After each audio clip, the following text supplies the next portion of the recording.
Off Topic has returned post-plague.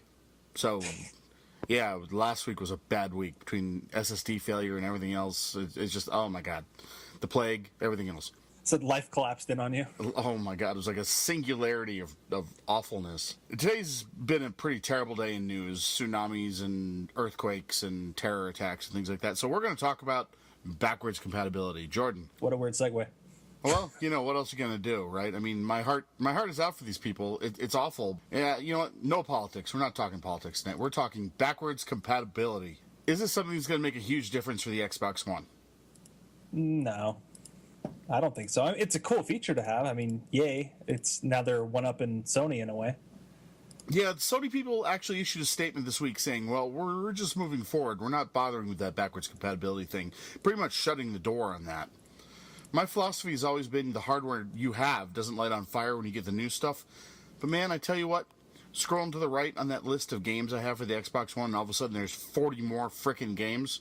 That was pretty cool. Yeah, as long as you're not having to do the whole Tetris thing over and over again. The Tetris thing, like rebuying it 55 times? Yes. Yeah, well, there are some dupes, right? Like Spartan Assault is available for 360 and the Xbox One. And if you pre-ordered Halo 5 digitally, you get Spartan Assault anyway. There is some overlap. One of my favorite games of all time is on the backwards compatibility list, Just Cause 2. If you thought Grand Theft Auto is a mayhem simulator, you have not played Just Cause, and you should. It's really, really fun. The first time you tether two helicopters together, you're in the game. And that's what's hilarious, too, about 3, is they're toting it as even more explosive. I know, right? The new version, they're talking about more carnage, more destruction, more everything. Okay. Avalanche gets the core audience. The people who want to see what happens when you tether two compressed gas canisters together to a Jeep, those kind of people? Yes. I think it's going to make a difference. I think that it did help some with the migration that Microsoft experienced in October in preparation for Halo 5. You're never going to know for sure, but I think that you can say, well, it's got Halo 5 and, you know, all that stuff I had on the 360 I don't have to leave behind. I mean, it's only 105 games right now. It's not like it's every title ever. And I guess Microsoft is having trouble with companies actually giving them permission to do so, which is kind of an interesting thing. Yeah, I don't get that. I understand that it's the possibility of a neglected sale or a left out sale, or depending how you want to look at it. But then we're in such an era of, hey, let's remaster in HD all the things. It's like, is it really going to matter? Yeah, let's see. Gears, Master Chief Collection. There's been a whole bunch of things. Beyond Good and Evil has a HD remaster. And how many times has Pac-Man been re-released for new systems? And Tetris, like you said. We're getting a remaster of Wii's Zelda game. That Nintendo Live Twilight event Princess this week was kind of crazy. Yeah, and I don't know how to take this anymore. It's getting so weird. So we're getting a remake of a game that's less than 10 years old on a system that's dying from a system that was dying. And then they're like, hey, let's build on more Hyrule Warriors stuff. And here's a female version of Link. We'll name her Linkle, as if... Linkle, yeah. I have no problem with the character. I'm fine with it. But what I don't get is the butt hurt. I don't understand my social media thread about people complaining about Linkle. I mean, the name is terrible. Oh, yeah, the name, that's it for me. It's just, the character's fine. I don't care. Just terrible, terrible name. I guess it's not that hard to actually animate female characters, huh? What's hilarious is there was, like, immediate fan art. Oh, of course there was. There would have to be, right? Are we talking fan art? Or are we talking Rule 34 fan art? Yeah, that one. Yeah, the internet. When it shows up in your Twitter stream, you're like, oh God, my eyes. I know. Leave it to the internet, right? I mean, infinite monkeys and infinite keyboards. And I'm not saying we're all monkeys, but there is a whole lot of, well, people with time on their hands, I suppose. We're going to call it that politely. Everyone has something to contribute. Whether good or bad. Contribute, yeah, that's exactly the word I was looking for. Contribute. Fallout 4, which I'm not sure why it's not Fallout 5, but that's okay. People forget that Fallout 3 was 8 years ago, almost exactly to the day. You know, and I have more complaints about revisionist history on that. Oh, go ahead. Let's hear it. I think people have forgotten how buggy Fallout New Vegas was. Oh, I'm God, yes. not saying for everyone, but when it first came out, it was pretty bad. It was And unplayable on the 360 as far as I was concerned. it was pretty bad on PC, too. And Fallout 3, I don't really recall as much. I probably didn't fare any better. And then as Fallout 4 is the same engine of Skyrim, and we know how Skyrim goes, yeah, it's not surprising people are having problems with Fallout 4. Just suddenly, like, oh, Bethesda, all things great. It's like, no. Yeah, I don't get that. I mean, there are prices to be paid for these huge, expansive worlds where you can break everything down and put it on your workbench and go craft, you know? I think, I'd like to say they do the best job that they can. Not sure that's the case. I'm not sure that they don't say, this is the day we're shipping it, whether it's ready or not. Well, that's a question you have to ponder about all developers these days. It's like, who has the upper hand? The studio, the developer, or the publisher? It's like These 10 gigabyte day one patches, they scare me. yeah, and it's just sad. You know, the thing of it is if you think about when these games are actually mastered, and that's why it has so much to do with it. Right, right. I mean, these games are going gold and being printed on discs a month before the game's actually released. Well, even so, even with Halo 5, I got it digitally, and my preload was good, and it still had the day zero 10 gigabyte patch. And that's what I don't get too. If we're in such an era where everything's a digital release, why can't you just push what you have? You know? Yeah. I know doing game builds isn't a small task when you're working on a game that's been produced for 3 or 4 years, but you figure you can plan for that a little bit better to at least work out some more of the bugs and reduce player downtime. Yeah, I would think that the more straightforward scenarios, like running from point A to point B, like a Halo map, for instance, is probably a lot easier than a Grand Theft Auto 5 or a Fallout 4. Oh yeah, there's a lot of things you have to consider. It is kind of a neat game, though. I mean, I have no intention of buying it until I have assurances that it works properly. Oh, Fallout 4? Yeah. I said in the newsroom earlier today when I was looking at the GOG sale. I groaned about that this morning. Well, I know it's ending, but you know that means the Steam one's on the horizon. I don't even know why I look at these sales anymore. I really don't. I've got my pile of shame on Steam is probably 200 titles deep. Well, you know what's funny now is we've moved past the era of Steam sales into let's see how long we can wait until it shows up in a bundle. Oh, yeah. I mean, Steam, you burn through a lot, and you can actually get a lot of really cheap games if you play into the trading card game a little bit.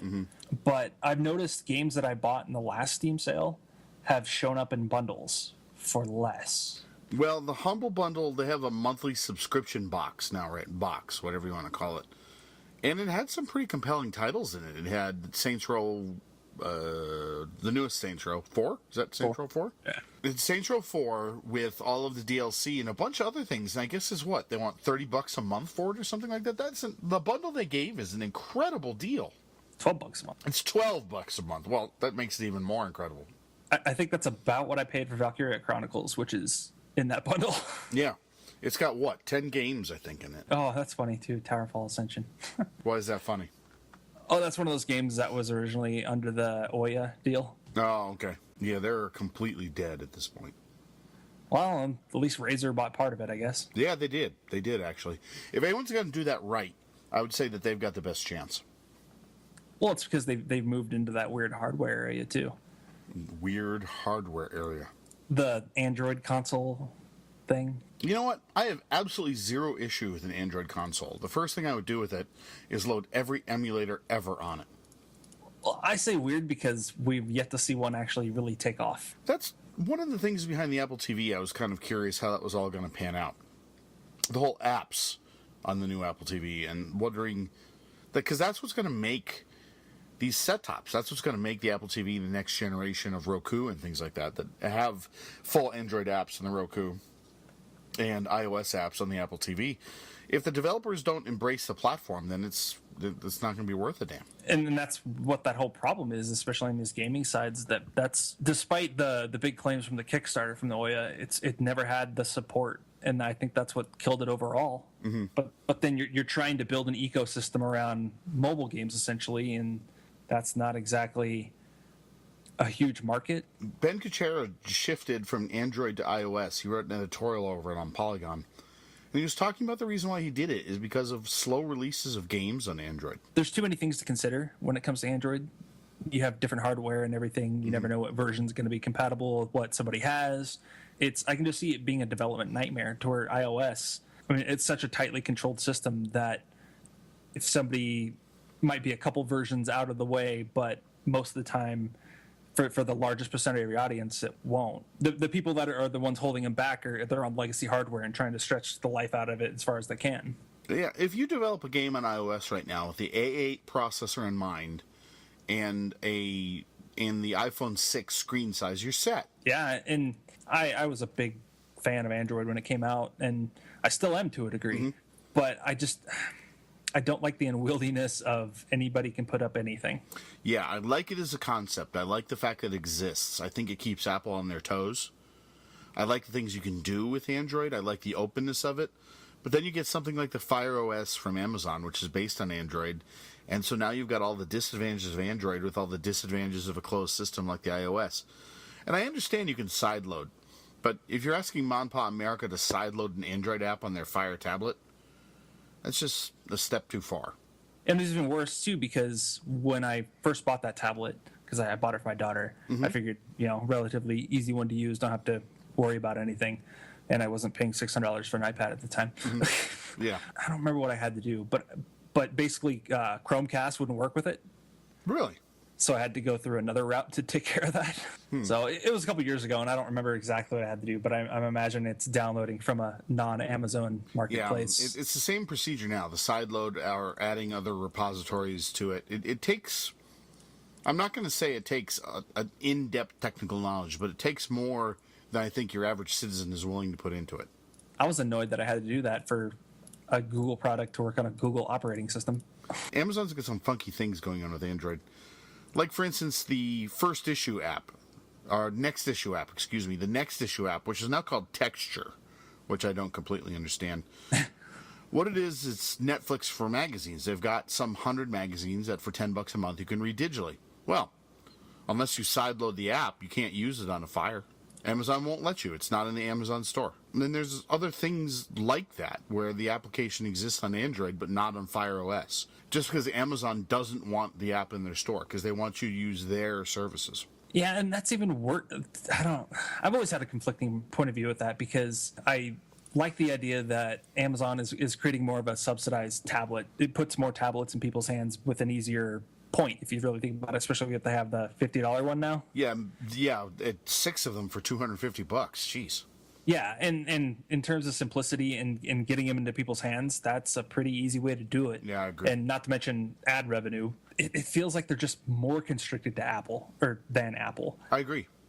And that's, Apple's about my limit. I hate that feeling of you're trapped in an ecosystem that somebody says, well, you can only have what I brought in.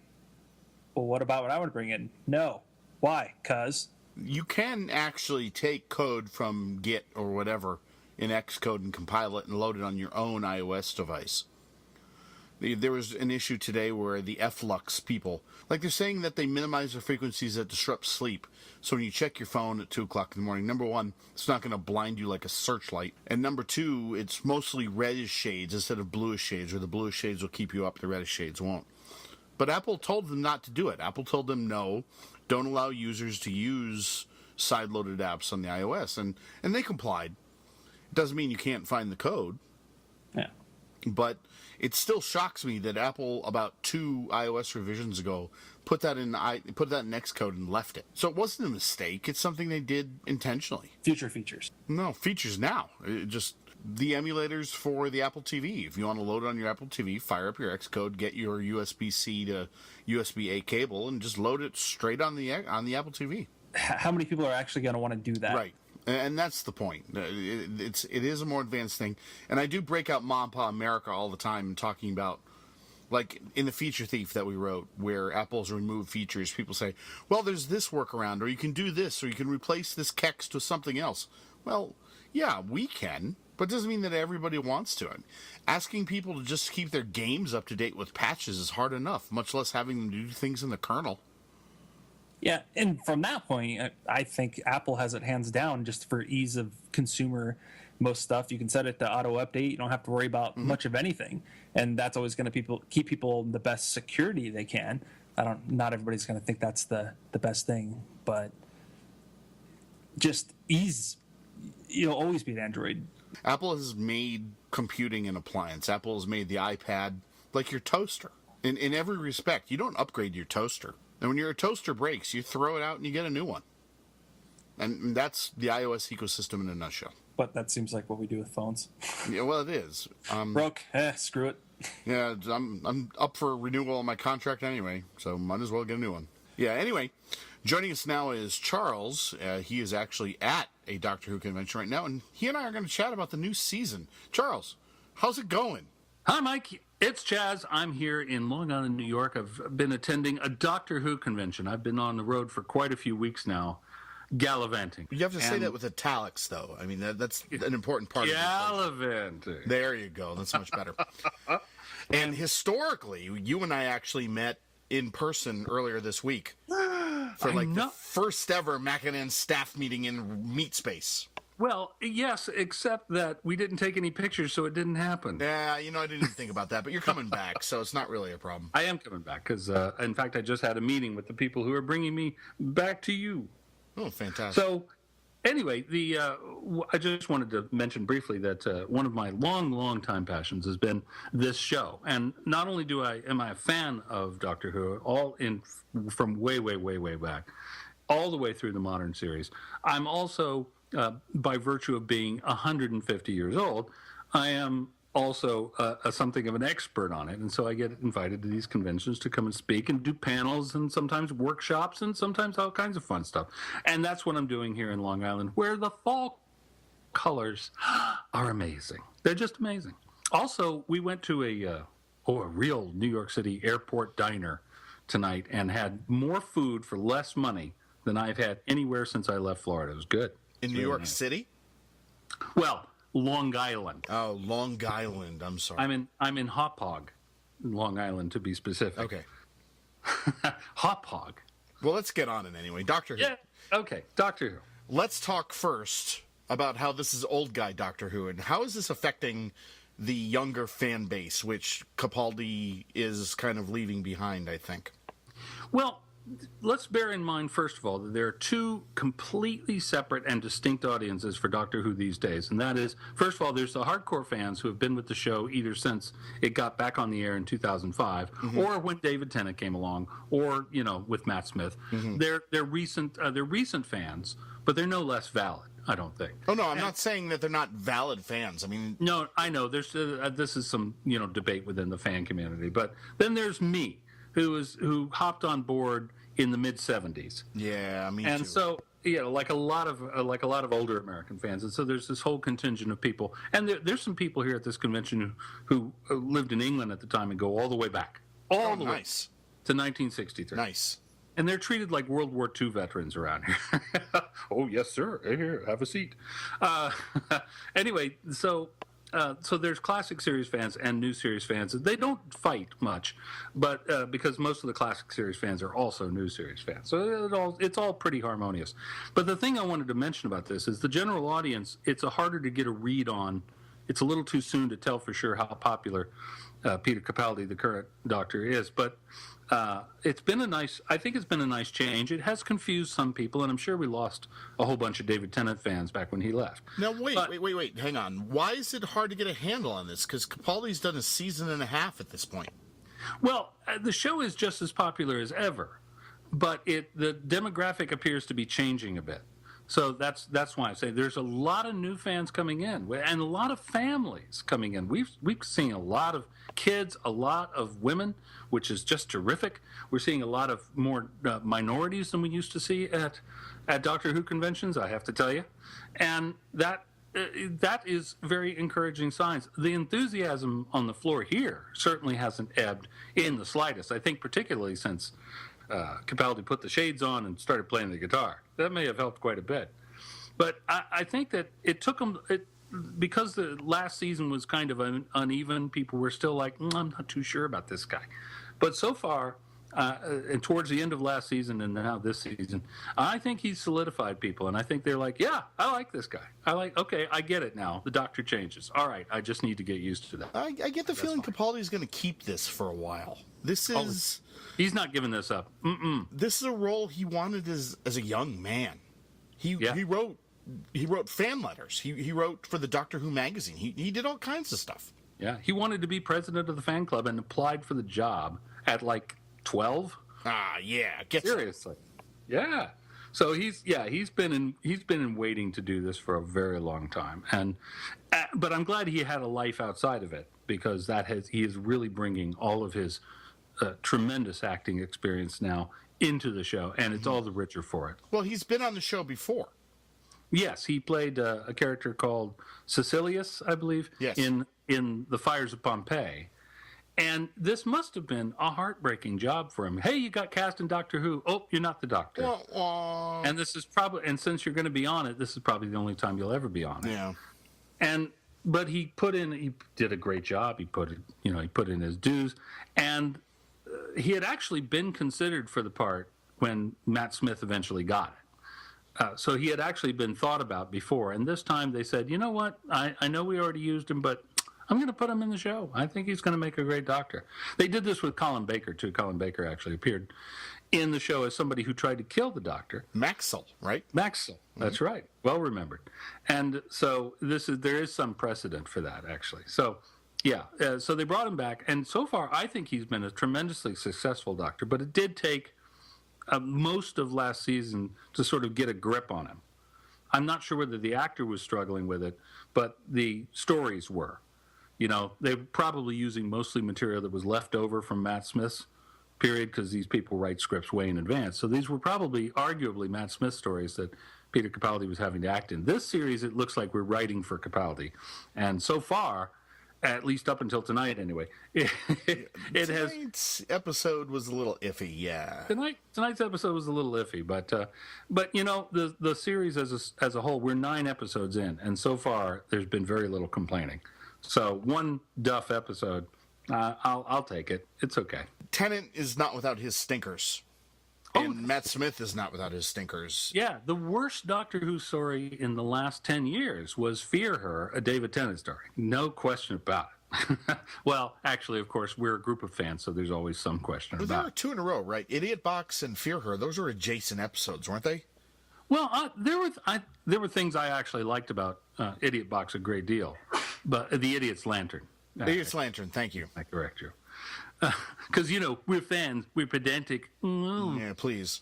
But the Idiot's Lantern, there was a weak story there. The Lazarus Effect was a weak story. I mean, every season of Doctor Who, without exception, has some flaws in it, has some weaker stories in it.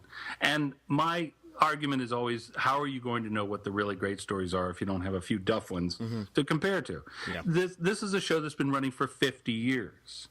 And 30, how many seasons are we up to now? I don't even know. I think we're coming up on season 36 or 37 if you were to count them linearly. So that's, you know, they've run, I mean, all the great plot ideas have been used already. But they got to keep the show fresh. And I think the way they keep the show fresh is deliberately throwing a curveball, which sort of brings me to tonight's episode. Do you want to get into that yet? Sure, we can do that now. So tonight's episode was Sleep No More. And it's based on stupid science, just really appallingly stupid science. But again, I refer you to the Lazarus Effect, which basically espoused that if you put somebody in a spinatron for long enough, they get rid of their wrinkles, which is crazy. Well, centrifugal force, I guess. I don't know. Tonight's episode, spoiler alert, tonight's episode was all about the crust of sleep in your eyes can gather together and become sentient. Okay? Yeah, there's a little hand-wavy part in the middle of that. Oh, yeah, there's a lot of hand-waving. The whole thing was an Alien remake with the dark corridors and the base under siege and everything very moody and poorly lit and all that. So found footage. Yeah. So, yeah, it really was. And glitchy video. Don't forget the glitchy video, because we're all steampunk now. And very Max Headroom. Yeah. You might say. And it's a very big stylistic change from most Doctor Who stories. So that's exactly what they do every now and again. They don't if all the stories were great all the time, you'd get complacent. So they throw in a style curveball, an experiment. Let's see if we can do a musical this week. Once in a while, they'll just toss it up. And sometimes it doesn't work. Love and Monsters is another great story. I love it. Most people hate it. No, I like that one. I was good with that. Yeah, I like that. More ELO, not less. but anyway, that story is very polarizing among fans. I think the general public are just like to be, woken up every now and again. Classical composers used to do that. They put a sudden furious section right in the middle of a long quiet passage to make sure the audience hadn't fallen asleep. But here's the thing. Let me give you a comparison for me on this. The humorous episodes of Star Trek the original series, like Trouble with Tribbles, I really didn't care for. Right. But with Doctor Who, the humorous episodes work as long as they're handled properly.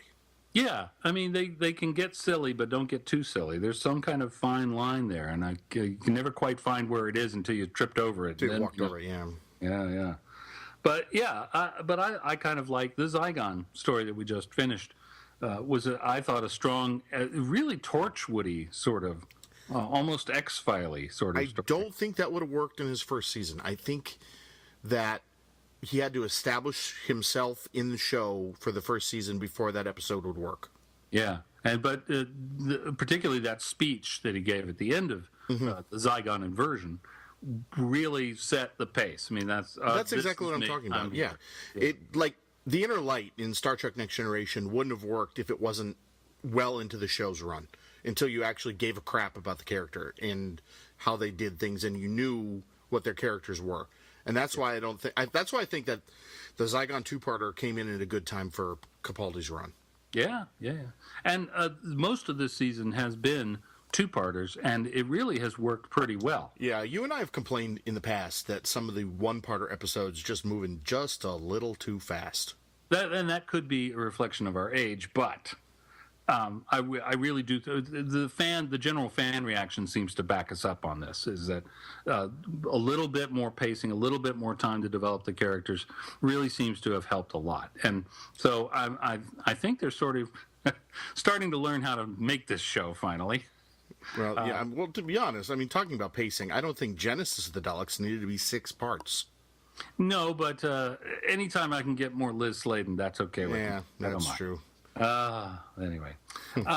But this is the thing that I am here to tell people, actually. The reason I'm at this convention is I do panels, and most of the substance of those is you guys that are new fans, there's nothing wrong with you. It's great that you're fans at all, but you're missing there's a whole nother layer to this that you don't know because you haven't watched all the classic stories. Yeah, you know what? If you can't handle the production, if you can't deal with the rubber suits, then read them. Yeah, read the novelizations, right, or the audiobooks. Mm-hmm. Sometimes some of the novels even get remade into audio stories, and those are always terrific. A company called Big Finish does that. BigFinish.co.uk plug. They're terrific, and they have cheap stories you can download, you can buy, and some, not just Doctor Who, but other great British series, everything from Sherlock Holmes to the Avengers to Sapphire and Steel. So there's going to be 2 people listening to this podcast that just punched the air because I mentioned that. Well, I didn't punch the air, but that's probably a show I haven't even thought about in 15 years. Right, exactly. And they've also got Blake Seven people, and I mean, it just goes all the way back. Oh yeah. So audio stories, it turns out, can actually be terrific. The audio dramatizations. So I like those. They seem to supplement the TV series very nicely. David Tennant is coming back to do some more of those. Yeah, I understand they've actually started recording those, in fact. Yeah, with Catherine Tate, who played Donna Noble, one of the best companions of that era. That's my wife's favorite season. Yeah. So I expect her to be lined up for these audio stories. Should be great. Okay, so you and I, being old, are thinking... yeah, right. Let me get my ventilator, right? Yeah. I need my iron lung. To me, Peter Capaldi is the incarnation of the Doctor that I was looking for since the beginning. He is. I've been making the joke that David Tennant and Tom Baker had a love child, and here it is. Yeah, I could buy that. Yeah, he does say he's really, especially in the just couple of last few weeks, he's really been laying on the Tom Baker, but but he has some action to him. He has some charisma to him. He has that you really do see some flashes of David Tennant's Doctor in there as well. And I think he also deliberately, especially last season, he was playing it a bit more Hartnell, first Doctor, Troughton, second Doctor, sort of the silly and serious mixed together. His whole outfit last series was all John Pertwee. I came up with this a couple hours ago, and he has a kinetic meanness to him. Yeah. Well, I like the fact that he can turn on a dime. He can be charming and lovely, and then quite hostile very quickly. He's got, he's made a career out of playing mostly very angry characters. He has done some amazing things in the Three Musketeers, the BBC production of Three Musketeers. Amazing job. Yeah, and the show is poorer for his loss. Oh, I know. But on the other hand, Doctor Who, I think, was suffering because he was still doing that at the time. And so they were sort of, you could tell, if you go back and watch Series 8, you can see his haircut shifting around a lot. Yeah, I'm okay with that. And that's because he was going away to do some Three Musketeers and then coming back. This season, they seem to have straightened out the hair and the costume, and now he's off and running. I think he is really jockeying for Best Doctor, and if he keeps this up, he's gonna get it. And Clara's leaving. Well, yes, we know that she's leaving. We don't know how, and we don't know when, but I predict ugliness. We are running out of season.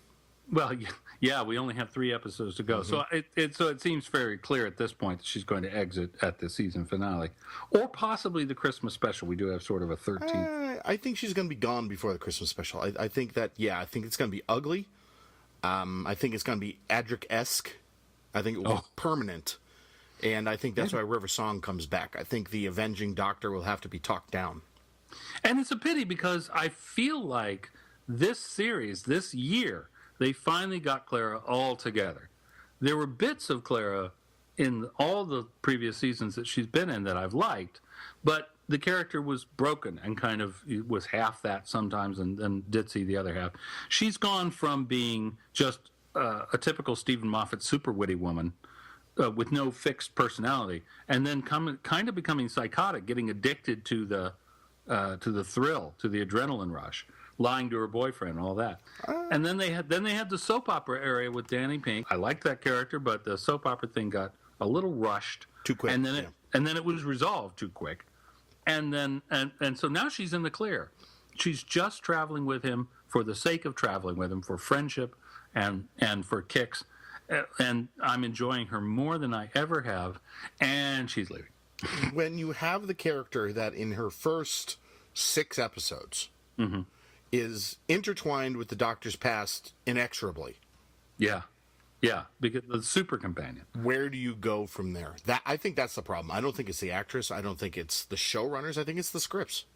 Well, that would be the showrunner then, because he wrote a lot of those scripts. Yeah. It's his character. Yeah, that's a good point. And yet he made her into a super companion, and then there was no place else to go. Yeah. If he killed her off after that, that would have been something, but didn't. And so she stuck around for another 2 years after that. So the character essentially had to be rebooted. I'm not faulting Jenna Coleman at all on this. Oh, no. In particular, the last few weeks, we've seen how well she can act. So I predict great success for her and other things. But I have to admit that as a longtime fan, companions are supposed to burn out after 2 or 3 years, and that ding time. So I'll be sad to see the character go, but it is time for another companion. I'd love to see a male companion come along, but that's the thing about this show: you never really know what's going on. Yeah, and when Clara leaves, she will have been on the show longer than Rose was. Yes. She still won't hold the record for the longest-serving companion, who is, interestingly, the man who played Jamie, who is here, not in my room, but here at this hotel, still kicking ass after all these years. He is amazing, guys. A new show now. Yes, he's on Outlander. Thank you. And his name is Fraser Hines, and he is an all-around performer. We've been chatting with him about his life in the '60s when he was on the show, but not as an actor, but as just a person. He became quite the celebrity because Doctor Who was very big in the '60s, and so he used to hang out with the drummers and the groupies and oh man, he's got some tales to tell about swinging London. Let me tell you. Yeah, I bet. Okay, Charles, we're going to leave you to it. Go do your seminar. And, Yes. Back to work with you on Monday. For those of you who care about this, I'll be in Chicago at Chicago TARDIS in a couple of weeks for Thanksgiving because, my family can eat turkey all without me. And you're Canadian again, anyway. This year. Yeah. Canada. You already had yours. That's only true. You only get one a year. No, I get two because I'm a double dipper. Oh, yeah, there you go. All right, man. All right, thanks, man. Thanks. Talk to you later. Okay, that wraps it up for this episode of Off Topic. Weekly, I promise, barring more plagues. And as I have 3 children in public school system, well, there's going to be lots of plagues. Yeah. Yeah, I know, right? So, on behalf of Charles, Jordan, we'll talk to you next week. See you, folks.